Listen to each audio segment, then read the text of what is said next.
도서출판 열린 포구에서 출간한 실전 적천수를 홍보하는 영상을 먼저 보내드립니다. 내 사주 내가 본다. 실전 적천수 A4형 크기로 484페이지고 전 페이지가 칼라판입니다. 실전 적천수는 고리타분한 옛날 명리서 적천수가 아닙니다. 사주의 기초만 아시는 분이라면 누구나 쉽게 이해하실 수 있습니다. 실전 적천수 한 권으로 유튜브에 등장하는 수많은 사주 동영상의 수준을 확인하시고 평가까지 하실 수도 있습니다. 교보문고에서 구입하시기 바랍니다. 미국이나 캐나다에 사시는 분이라면 아마존에서 SILJEON을 엔터하시고 실전 적천수를 만나시기 바랍니다. 도서출판 열린 포구.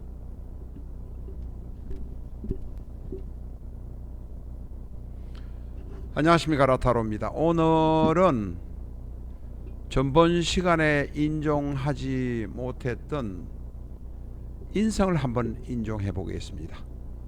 병오의 일간인 병의 인성은 목입니다. 양간을 인종하니 간목을 인종해 보겠습니다. 간목을 땡겨와서 병오의 오화와 한번 맞춰 봅니다. 갑에서 오를 보면 사가 됩니다. 12운성으로 사가 됩니다. 사란 것은 행동력이 떨어질 수 있습니다. 건강이 물론 약간 약할 수도 있고, 그러나 머리는 똑똑하다. 머리만 똑똑해서는 공부로 오래 공부를 해야 되는 체력이나 이런 것도 있고, 또한 행동력이 있어서 남하고 교제도 해야 되고, 지도교수를 잘 이렇게 모시기도 해야 되고, 뭐 등등 여러 가지가 있어서 공부로 성공하기는 힘든 면이 있다. 그러나 사주 전체가 신강하다면 공부로도 또 가능합니다. 병오만으로 보니까 그렇다는 이야기입니다. 그래서 이 일주 혹은 월주 시주에 있는 병오를 공부를 하긴 하지만 사주 원국 전체를 보는 훈련이 필요합니다. 병오에다가 원국에 간목이 있고, 간목이 아니라도 을목이 만약 있다면 간목, 을목이 다 있어도 상관은 없습니다. 병화에 대해서는 장작이 많으니까 뭐 상관이 없는데, 만약에 을목이 있다면 을에서 병호의 오화를 12운성으로 보면 생입니다. 공부로 성공할 수 있습니다. 이런 경우든 어떤 경우든 간에 수가 제대로 어떤 위치에 놓여 있는가 하는 것이 중요합니다.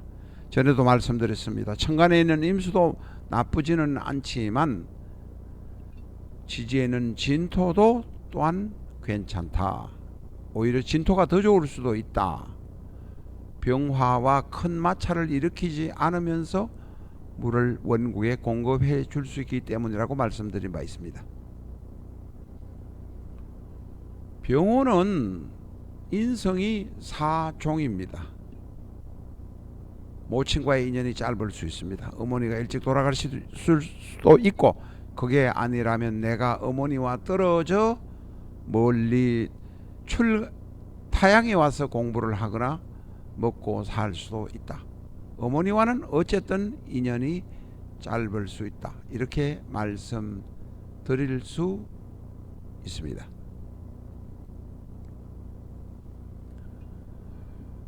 인종한 인성 간목을 인정을 했는데, 자, 간목이 만약에 원국에 있든 행운에 있든 있으면 병오의 일지 오화 안에 들어있는 기토는 월간인 간목을 쳐다봅니다. 지금 현재는 간목이 월간에 있습니다. 이게 시간에 있을 수도 있고 뭐 월간에 있을 수도 있습니다. 연간에 있으면 조금 멀고, 그래서 기토가 간목을 쳐다봐서 갑기합이 됩니다. 기토는 뭐를 했느냐면 지장간에 있는 병화 정화의 열기를 받아서 기토라는 습기가 약간 있는 흙에다가 저장해서 이 뜨거움을 막아 주었습니다. 너무 뜨거워지는 것을 막아 주었습니다. 그런데 이제 문제는 수라든지 뭐 다른 금이라든지 이런 것이 전혀 없는 상태에서는 병호가 있는 것만으로 기토가 막아주어도 아직도 병호는 대단히 정열적이고 열이 있다고 생각할 수는 있습니다. 그러나 주위에 수나 금이나 차가운 것이 올 때에는 기토가 경우에 따라서 병호의 뜨거움을 너무 뺏어버릴 수도 있습니다. 이런 경우에 이제 갑이 오면 기토는 갑을 쳐다보느라고 각기압을 하고 싶어서 그쪽을 보다 보니까 열을 받는 역할을 못하게 됩니다. 지금은 이제 다른 오행이 어떤 건지 모릅니다. 수가 있는지 금이 있는지 차가운 것이 있는지 없는지 모릅니다. 지금은 기토가 바란스를 유지하는 역할을 했는데 만약에 다른 오행이 다른 자리에 있다면 기토가 너무 열을 뺏어버리는 역할을 할 수도 있다는 것입니다. 그래서 병호가 힘이 없어질 수도 있다는 것입니다. 물론 병호는 어지간해서는 힘이 잘 완전히 빠지지는 않습니다만 어쨌든 기토가 갑을 보고 애정을 표현하고 있는 상황이라면 병호는 자기의 정열, 힘, 에너지를 그대로 지킬 수 있는 모습이 됩니다.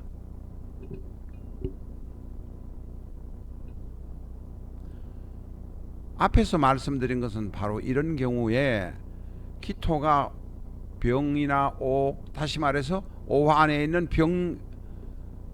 병화, 정화의 힘을 너무 뽑아버리는 것을 막아주는 역할을 하는 것이 간목입니다. 이 간목이란 것 자체가 이런 경우에 이제 바로 간목이 상관을 잡아서 인성이라는 폐를 채워서 상관을 나한테 향하게 해서 상관이 일간의 힘을 너무 빼는 것을 막아주는 것을 바로 간목이 역할을 하는데 그게 약의 역할도 하기도 하고 억보의 역할도 하기도 합니다만 어쨌든 간에 이것을 상관폐인이라고 합니다. 기토인 상관이 너무 설쳐서 일관이 약해지는 것을 인수인 간목이 조절해 준다는 것이 바로 상관폐인입니다. 상관은 인수 혹은 정인, 인수가 정인인 것은 아시죠? 정인과 인수는 같은 말입니다. 그런데 때에 따라서는 편인도 준용될 수 있다. 지금 저희 사주 표를 보여드리는 것은 간목의 경우는 지금 편인입니다. 병화에 대해서는 편인입니다. 정인만이 곡히 있는 것은 아니다. 인수만이 곡히 있는 것은 아니다. 라는 것을 이해하시기 바랍니다. 어쨌든 기토로 인해서 병화의 힘이 이렇게 쭉 빠지게 되는데 빠질 수 있는데 주위에 나머지 화가 있거나 목이 있거나 뭐 나머지 화의 비견 급제가 되면 쭉 빠지지는 않을 것입니다. 그러나 만약에 없을 때는 쭉 빠지게 되는데 이때 갑이 나타나면 기토는 갑을 쳐다보면서 갑에게 관심을 보입니다.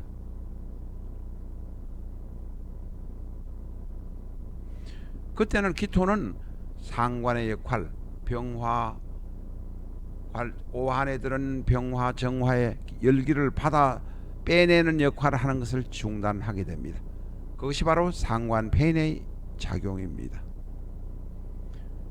기토는 갑과 각기 합을 함으로 인해서 갑이 기토를 잡아 메어 놓아서 기가 너무 왕성한 상관의 역할을 하는 것을 방지한다는 의미입니다. 결국은 키토가 너무 병화의 힘을 빼는 것을 막아주는 약이 바로 간목이 됩니다. 그 간목이 되는 인성이 바로 상관폐인입니다. 이해가 되시죠? 이 상관폐인들은 직장생활보다는 특히 약사, 교수, 연구진 같은 전문직들이 많습니다. 어떤 모습이든지 간에 상관폐인이든 아니든 간에 일단은 물이 적정하게 있어야 나름대로 성공할 수 있다 하는 말씀 꼭 다시 드립니다. 상관폐인의 사주가 지금 여러 가지 있습니다만 한 가지만을 소개해 보겠습니다. 경인, 갑신, 계묘, 갑인. 상관하고 식신이, 상관이 하나 둘 셋 넷, 식신이 하나, 식상이 5이나 있습니다. 이 식상 5이 모두 다 상관 노릇을 하고 있습니다. 식상과 식신과 상관이 한꺼번에 2개, 3개 모여 3개 이상 모일 때는 모두 상관으로 보셔도 된다, 본다. 이 점을 기억하시기 바랍니다. 그래서 일간인 개수의 힘을 너무 많이 빼고 있습니다. 사주를 가져오다 보니까 너무 힘을 많이 빼는 사주를 가지고 왔습니다. 그러니까 개수가 허덕허덕합니다. 다 죽을 지경이 됩니다. 이런 경우에 개수의 인수인 정관이, 강한 정관이 바로 묘목을, 인목을 제거해 줍니다. 너무 강하니까 신금은 또한 다른 상관도 제거해 줄 수 있습니다. 이렇게 되어서